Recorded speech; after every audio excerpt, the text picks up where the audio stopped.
Hey good people, and welcome back to the channel.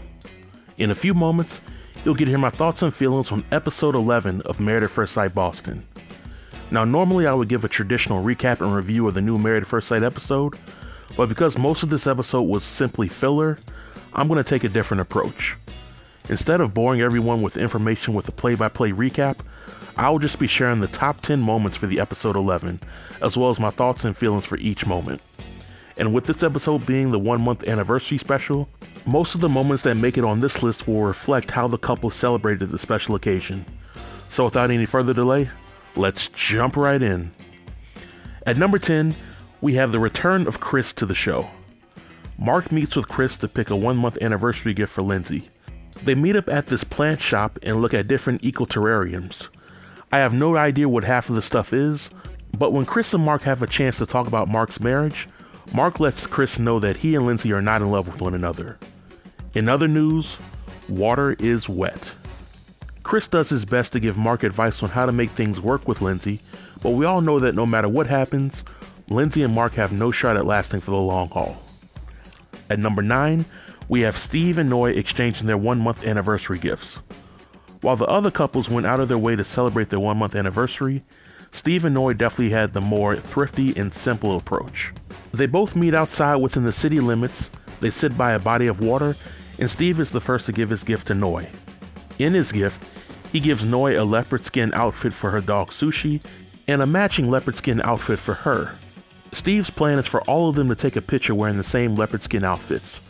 When it's Noi's time to give Steve her gift, we as the audience learn that she gave Steve a camera. Now I know that Noi appeared to be happy with Steve's gift, but deep down inside, I know that she was looking for something more special than a leopard skin outfit. At number 8, we learn that Elijah and Katina's trip to Pound Town was cancelled. In the last episode, it looked like Katina was finally ready to let Elijah crack her buns. But early in this episode, Katina video chats with her friend, and during their conversation, she reveals that Elijah hasn't given her that pickle tickle just yet. Katina claims that the two of them are waiting to develop an emotional connection with one another. But my spider sense tells me that she wants to hop on that love muscle, and Elijah is the one letting Katina know about his worth. Katina ended the conversation with her friend by saying that when she finally consummates her marriage, she will be the first to know. Yikes. At number 7, we witness Mark and Lindsay have yet another pointless argument. Earlier in the episode, Mark has an interview with production, and he shares that he needs to get another job. Instead of just going for the job hunt and telling Lindsay about it later, Mark thinks it's wise to run his plan by Lindsay in order to get her approval. That plan backfired big time, as Lindsay grills Mark on how he would be able to focus on finding a job when he should be focused on making their marriage work and taking care of their future kids. I think that Lindsay is jumping the gun a bit, but Mark shouldn't have announced his plans to Lindsay. She's not operating with a full deck, and I don't think Mark owes her anything until the two of them have fully committed to staying married. At number 6, Noi draws a line in the sand. Earlier in the episode, Noi and a friend meet up to discuss Noi's marriage to Steve. During their talk, Noi reveals that 80% of the experience is great, but 20% is not so great. The 20%, as we all know, involves Steve's unemployment status and nothing else. Noi lets her friend know that she and Steve need to have some difficult conversations, and if things aren't resolved, then their marriage won't last. I believe Noi, and I still stand by my thoughts that Steve is just weathering the storm until he feels comfortable that he can trust Noi with his financial situation. At number 5, we have Katina's surprise gift to Elijah. In this episode, the men were usually taking the lead in getting their wives their anniversary gifts, and some of the wives reciprocated the gesture. Well, in this marriage, Katina took the lead in arranging a romantic gondola ride on the river. Elijah appears to be so impressed with the gesture that it makes him want to rate their marriage on an 8.5 out of 10. Now we all know how Elijah operates by this time of the show. When Elijah is surprised and caught off guard, he is extremely positive and becomes extremely excited with the situation. But when he has time to process and analyze the situation, he goes into self-sabotage mode. At number 4, Elijah goes rogue. As the couples meet up for their 1 month anniversary dinner, they take turns discussing the positives and negatives of their marriage thus far. When it comes time for Katina and Elijah to discuss their marriage, Elijah kills the mood of the entire room by springing an issue that he had with Katina without giving anyone at the table any context to what's going on. This really killed the mood of the group, but it was typical Olajuwon and his inability to read the room or get out of his own head. At number 3, we have Mark's plan to reignite the spark in his marriage.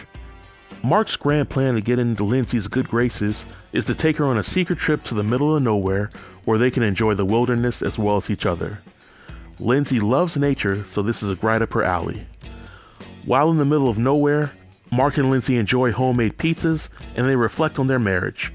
Mark gets very emotional when reflecting on his experience, but Lindsay still shows that she is not ready to be as vulnerable as he is, which is definitely not a shock at this point. At number 2, we have Olajuwon confronting Katina about the dating app he found on her phone. At the conclusion of the group dinner, Olajuwon and Katina return home, and Olajuwon asks to see Katina's phone. During this time, he pulls up a dating app on Katina's phone, and Katina tries to explain that the app was old, but Olajuwon goes into drill sergeant mode by raising his voice, cutting her off, and berating her at every turn. Katina finally shows that she's had enough, and she tells production that filming has ended for the day. Now I can definitely see both sides of the issue. If I was married and learned that my wife had a dating app, then we would have to have some serious discussions about what's going on. And if she's cheating, I only ask that she allow me to do the same, because I'm petty like that. But on the flip side, one has to ask why Olajuwon was going through Katina's phone to begin with. Furthermore, Olajuwon felt that his marriage was an 8.5 earlier, but he was nearly ready to get a divorce during the scene. He didn't even give Katina an opportunity to fully explain herself or prove her side of the story. It was disappointing to see Olajuwon revert to his alter ego after having shown so much progress. At number 1, we have Michael's plan to reignite the spark in his marriage.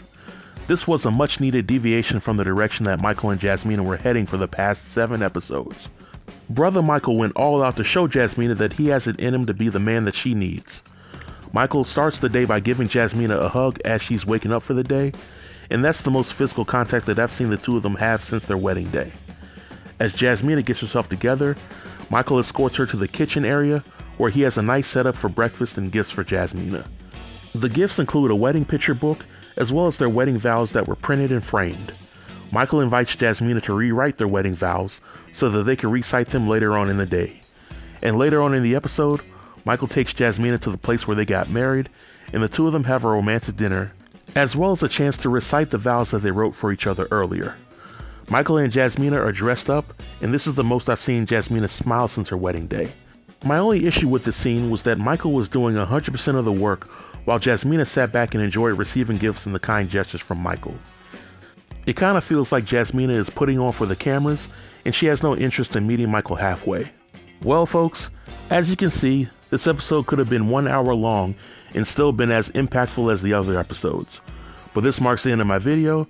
If you have any comments about the video or the episode, then feel free to leave them below in the comment section, and I'll be sure to reply to each and every comment. Until next time, stay tuned and stay safe. Peace.